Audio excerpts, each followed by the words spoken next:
বিড়ালের মতো 500 বছর বেঁচে থাকার কোনো লাভ নাই। সিংহের মতো এক ঘন্টা বাঁচতে চাই। আজ আমাকে কথা বলতেই হবে ইনশাআল্লাহ, কারণ আগামীতে আবার আপনাদের সাথে দেখা হবে কিনা আমি জানি না। কথা বলতেই হবে। কেউ দাঁড়িয়ে থাকবেন না। আমি দেখতে পাচ্ছি বাংলাদেশের ভাগ্য আকাশে উত্তর গগনে কালো মেঘ জমা হয়েছে। ঝড়ের পূর্বাভাস লক্ষ্য করছি। যদি মোকাবেলা করতে না পারেন সক্ষম ভাবে, এমন অন্ধকার গাঢ় কালো অমাবস্যার রাত আসতে পারে যার সুবে সাদে খাওয়া অসম্ভব। সুতরাং আপনারা কি কাপুরুষের মতো কাফের মুশরিকদের গোলামি করে মরতে চান? বিড়ালের মতো 500 বছর বেঁচে থাকার কোনো লাভ নাই। সিংহের মতো এক ঘন্টা বাঁচতে চাই। আমাদেরকে বলা হয় সাম্প্রদায়িক উস্কানিমূলক কথা নাকি আমি বলি। পত্রপত্রিকা দিছে না তারা সাম্প্রদায়িক উস্কানি কথা। সাম্প্রদায়িক উস্কানিমূলক কথা বলি, সেই জন্যই বোধহয় শত শত মুসলিম আমাদের কাছে এসে মুসলমান হয়। মানুষে আর বোকা বানানো যাবে না। যাবে কি? আর বোকা বানানো যাবে? তারপর বলছে কি, এরপরে বলছে আমাকে বলছে রাজাকার। শুনে রাখো, চট্টগ্রামের লক্ষ লক্ষ জনতা, পার্লামেন্টে যখন আমাকে এই কথা বলা হয়েছিল, আমার পার্লামেন্টের কলিগ জাফরুল্লাহ চৌধুরী সাহেব বসে আছেন এখানে। হ্যাঁ, জাফরুল ইসলাম চৌধুরী বসে আছেন পাশে।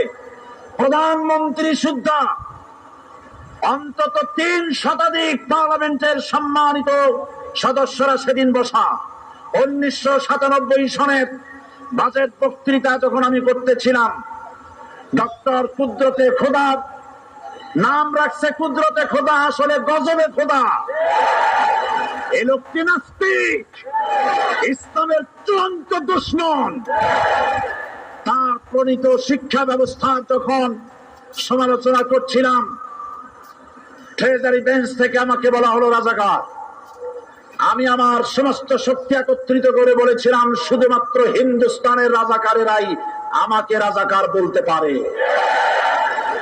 আমি বলেছিলাম 1973 সন পর্যন্ত আমি বাংলাদেশের কোন রাজনৈতিক দলের নেতা এবং কর্মী ছিলাম না। আমি রাজাকার নই। আমাকে রাজাকার বলে যদি তাকে প্রমাণ করতে না পারে 10 কোটি টাকার মানহানি মামলা দায়ের করব। আমার এই বক্তব্য সারা দুনিয়া শুনেছে। পার্লামেন্টে আমার এই বক্তব্য রেকর্ড হয়ে আছে। সেদিন 3 শতাধিক পার্লামেন্ট মেম্বারের কেউ আমার চ্যালেঞ্জ গ্রহণ করেন নাই। যে কোনো ব্যক্তি পার্লামেন্টে গিয়ে আমার বক্তৃতা দেখে আসতে পারেন। এরপরে 1997 সনের 7 অক্টোবর দৈনিক জনকণ্ঠ পত্রিকা যখন আমার বিরুদ্ধে লিখলো, সেই পত্রিকায় সাইদির ওপেন চ্যালেঞ্জ 8ম পাতা, 1997 7 অক্টোবর, এত বড় 2 কলামে হেডিং। সেখানে আমি বলেছি বাংলাদেশের সকল সাংবাদিক, গোয়েন্দা বিভাগ, বাংলাদেশের সকল বুদ্ধিজীবীকে আমি আমার পিরোজপুরে আমন্ত্রণ করছি। আমার উপস্থিতিতে যদি কেউ প্রমাণ করতে পারে বাংলাদেশের স্বাধীনতা যুদ্ধের বিরুদ্ধে আমার কোন ভূমিকা ছিল, সজ্ঞানে স্বেচ্ছায় জাতীয় সংসদের সদস্য পদ থেকে পদত্যাগ করব। 3 বছর পার হয়ে গেছে, আজ পর্যন্ত কেউ এই চ্যালেঞ্জের মোকাবেলা করে নাই। সুতরাং আমাকে যারা রাজাকার বলবে তারা পিতৃ পরিচয়হীন অবৈধ সন্তান। 1900